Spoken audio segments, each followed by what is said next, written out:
Sanibonani bafowethu, ngiphinde ngabuya nenye update la about umkhonto wesizwe party. So namhlanje nje nge-hour lendlule benze i-update bezisa iSouth Africa about inguquko ezenzekile kwi-political party yabo. And mangiveze nokuthi abavumelanga ukuthi kube khona imibuzo ukuthi baphekwe iy'ntatheli, bavele nje ba-announce ukuthi sekume kanjeni, then after lapho yabese isisongwa yonke lento bahamba. Msho kodwa bazophinde belivula ithuba elikahle lokuthi kuphekwe lento ngemibuzo, because if abalivuli okusho ukuthi nalama noma ngabe kuthiwa baya-campaign bayakhankasa endaweni ethile iyohlala ikhona le mibuzo leyana. So ngiyacabanga ukuthi bangabantu abazobuya bethi kuyinaba kahle le ndaba mhlambe through unobhala wabo or abanye abantu. So kule nguquko ezenzekile, okokuqala nje seqala le phezulu kuma-position aphezulu kususwe umongameli oqala we-MK Party. Uzokhumula ukuthi i-MK Party inabo mongameli engathi bawu-3. Okokuqala kube uNcamalala, then kube uJohn Hlophe, then kube uThoni Yengeni. So umsebenzi wabo labantu bowu-3 uwodwa kahle kahle ukuthi nje lo ma engekho lo kumele asebenze, nalo ma engekho lo kumele asebenze, njengoba singisho ukuthi ama-deputy president. So kwisikhundla sika John Hlophe kuzobe sekungena uDuduzane Zuma.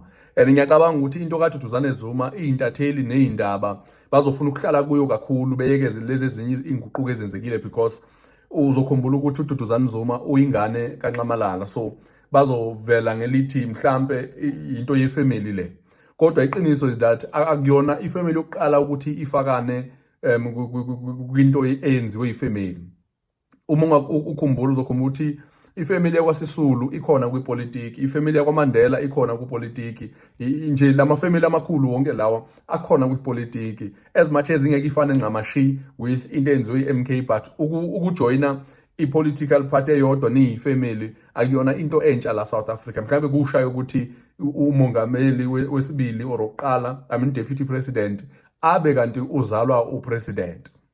So because of leyo nto leyo ke uDuduzane Zuma usengenile as i-deputy president, and then uHlophe akusho ukuthi uxoshiwe kwi-political party yakhe, kodwa kusho ukuthi uzoqhubeka nomsebenzi wakhe eParliament. Angazi ke noma ngizothi mhlambe ukuthi i-MK Party izama ukuthi abantu bengabi nomsebenzi omningi ezandleni zabo, or izama ukuphumuza uNcamalala ngendlela lokuthi mhlambe ba-introduce uDuduzane from ipower, uNcamalala esekhona mhlambe makuhamba isikhathi bese uNcamalala asuka ameceleni kuqhubeka uDuduzane nobani bani. Because ngiyacabanga ukuthi nawe uma ngathi uzenzela ikhampani yakho ungafuna ukuthi igcinwe ngabantu bakini than ukuthi igcinwe ngabantu bangaphandle. But I'm not saying i-MK Party ikhampani, I'm just making an example ukuthi sometimes it makes more sense ukuba nabantu abathembayo kuma-decisions amakhulu kakhulu.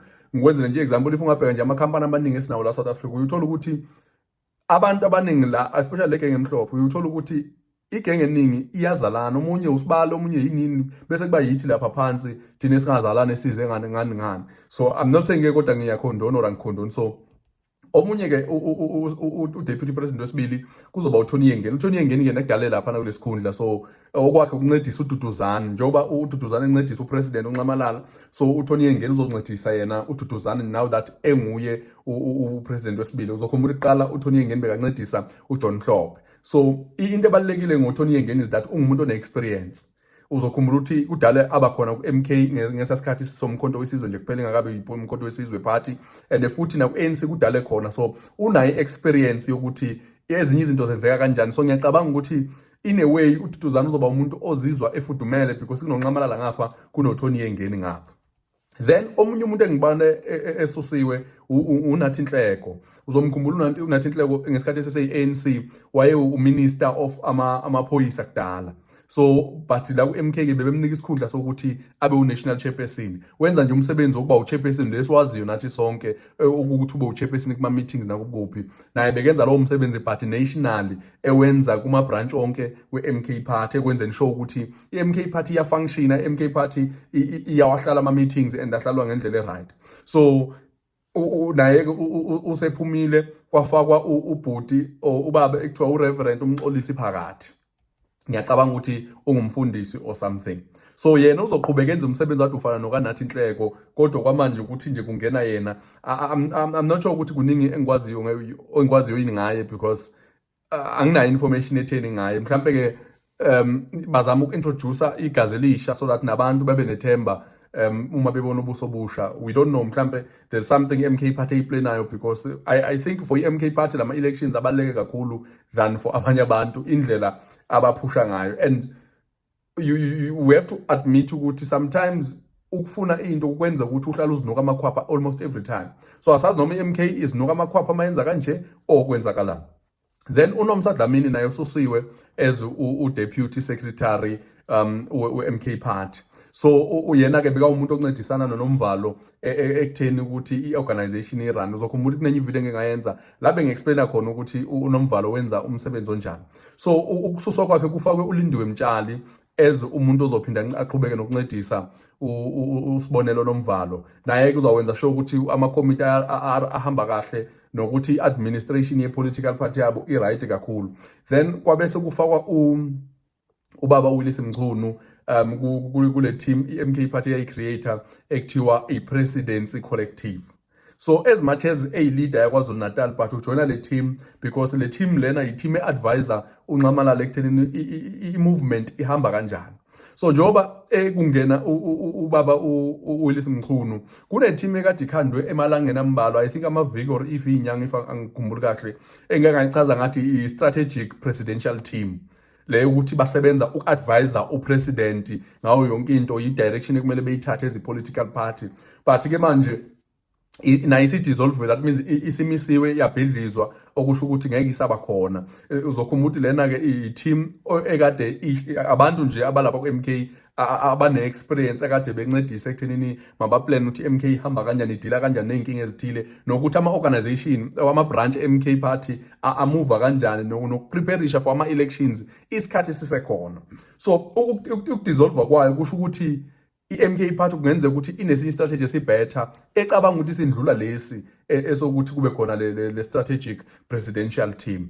Now because of leyo nto leyo, uzokhumbula kwivideo engingakhuluma ngayo kuqala ngathi kunento ekuthiwa i-presidential task team, le PTT. Yona ke le if yakhumbula bengikhuluma ngoNomvalo ngathi kuqala umongameli kuze i-presidential task team then kube u-secretary. Since kufakwe le team, but ekuqaleni before kugele le team beqala umongameli kuze uNobhala, then kulandela ama-provincial leaders kanjalo kanjalo. But manje ke le team lena kusho ukuthi yiyo ezo-replacer le engiqeda kusho ukuthi iyakhishwa. So izona changes abeze nazo namhlanje i-MK party. I'm sure ukuthi indlela abazama ukuzilungiselela ngayo ekutheni mabaye phambili. Zokhuluma ne-EFF kwi-conference eke yayenza emalangeni ike yaveza ukuthi naba abantu elwa ngabo, naba abantu eya nabo kuma-elections, because impi siqalile. Ne-Action SA ike yaveza ukuthi sithathe usisi, sengikhohlwe nje igama lakhe, usuka kwi-political party kaMusi Maimane wajampela ngapha ku-Action SA. Yonke lento leni sibonisa nje into eyodwa ukuthi impi sisukile, ama-political parties are ready ukuthi azoconvince abantu ukuthi mabavotelwe. So you can imagine abantu abanjengokuthi uDuzane Zuma izoba yinhle into yakhe. Izoba yimbi ngokuthi bazocabanga ukuthi istokfela sefamily, at the same time izoba yinhle because usesemusha. Abantu abathanda ifamily yakwaZuma bazokwazi ukuthi okay, nali ithembe elisha lethu, because uNcamalala ngeke abe nalamandla okugijima ngale ndlela ekumele agijime ngayo uma sekukhampeyini sekubanjwa ama-rally la ngaphandle, kuze kukwazi ukuthi kuyiwe nge-4 November kube ukuthi wonke umuntu ready.